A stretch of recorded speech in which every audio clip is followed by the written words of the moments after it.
நிச்சயமாக மாவட்ட வாரியாக ஒவ்வொரு செய்தியாளர்கள் மாவட்டத்துடைய தேவைகள் என்ன என்பதை பற்றி தெரிவித்தாங்க. இப்போ நேரடியாக மக்களே தெரிவிக்கிறாங்க எங்களுக்கான தேவை என்ன அப்படிங்கறத பத்தி மக்களே தெரிவிக்கிறாங்க. அந்த பேட்டி நம்ம தொடர்ந்து பார்க்கலாம். மாநில பட்சத்தில் உள்ளாட்சி துறைக்கு அதிகமாக நிதி ஒதுக்கணும். குறிப்பா தஞ்சாவூர் மாதிரி ஸ்மார்ட் சிட்டிகளுக்கு அதிகமாக நிதி ஒதுக்கி அதை சரி செய்யப்படணும். நிறைய வேலைகள் இருக்கு. இன்னும் ஸ்மார்ட் சிட்டிங்கிற அடையாளமே இங்க இல்ல. அப்படி ஒன்றும் தெரியல. பெருசா சாலைகள் இருக்கு. சுத்தி பாத்தீங்கன்னா பெரிய பெரிய பைபாஸ் எல்லாம் இருக்குது. ஆனா உள்ள பாத்தீங்கன்னா அவ்வளவு மோசமா இருக்குது. அதை சரி பண்றதுக்கான ஏற்பாடுகளை உடனடியா அந்த அரசாங்கம் செய்யணும் அப்படிங்கிறதா எங்களோட கோரிக்கை. மோசமா இருக்கிற அந்த சுகாதார சீர்கேடை சரி பண்ணணும். குப்பைகள்லாம் அங்கங்க நிறைய குப்பைகள் கிடக்கு. ஒரு இடத்துல பாத்தீங்கன்னா இப்ப நீங்க கேமரா எடுத்துட்டு அந்த பக்கம் போனீங்கன்னா குப்பை அப்படி குமிஞ்சு கிடக்கு. எல்லாம் ரோட்ல பாதி இடச்சிட்டு குப்பை தான் கிடக்கு. குப்பையை மாநகராட்சி என்ன கண்டுக்காம விடுறாங்க. ஒரு வாரத்துக்கு ஒரு தரம் தான் விடுறாங்க. டெய்லி ஆடுறாங்கிற பேர்ல கூட்டி வச்சுட்டு போயிடுறாங்க. அது பாத்தீங்கன்னா டூ வீலர்லயோ காரோ போகும்போது பறந்து அங்க குப்பையா இறஞ்சி கிடக்குது. மோசமா இருக்குது. ரொம்ப கெட்ட வாடை அடிக்குது. எங்க பார்த்தாலும் குப்பைகள் இறஞ்சி கிடக்குது. குப்பைகளை சரி பண்ணணுங்கிறது தான் முக்கியமான விஷயமா இருக்கு.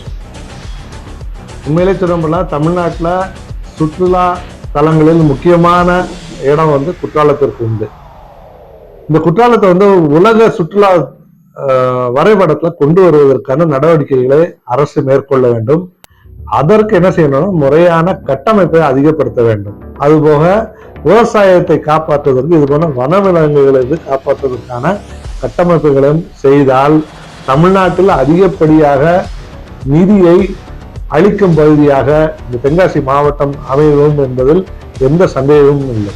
இந்த மாவட்டத்திலிருந்து வரக்கூடிய எல்லா நோயாளிகளையும் தென்காசியில மாவட்ட அரசு தலைமை மருத்துவமனை இருக்கு. ஆனா எந்த விதமான போதுமான அடிப்படை வசதிகளோ டாக்டரோ பெரிய அளவுக்கான மருத்துவ ஏற்பாடுகளோ இல்லை.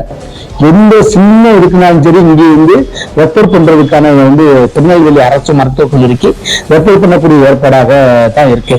அதனால இந்த மாவட்டத்துல அரசு மருத்துவக் கல்லூரி அமைச்சு அது மல்டிநேஷனல் திருநெல்வேலியில் இருக்கிற மாதிரி ஒரு சிறப்பு அந்த பிரிவை ஏற்படுத்தி இங்க இருக்கக்கூடிய மக்களுக்கான மருத்துவ ஏற்பாடு திட்டத்துக்கான ஏற்படுத்தணும். அதுக்கான நிதியை இந்த பட்ஜெட்ல ஒதுக்கப்படணும். எனக்கு முழுமையான பென்ஷனை நமது தமிழக அரசு தந்திருக்காங்க. இதே போல இந்த நன்மையை இனி ஓய்வு பெறக்கூடியவங்களுக்கு, அதாவது 2003க்கு பிறகு அப்பாயின்மெண்ட் ஆகி இப்போ ஓய்வு பெறக்கூடியவங்களுக்கு அந்த ஓய்வூதியம் கிடைச்சா அவங்க வாழ்வாதாரம் நல்லா இருக்கும். இந்த பட்ஜெட்ல நான் எதிர்பார்க்கிற ஒரே ஒரு காரியம் ஓய்வூதியம்.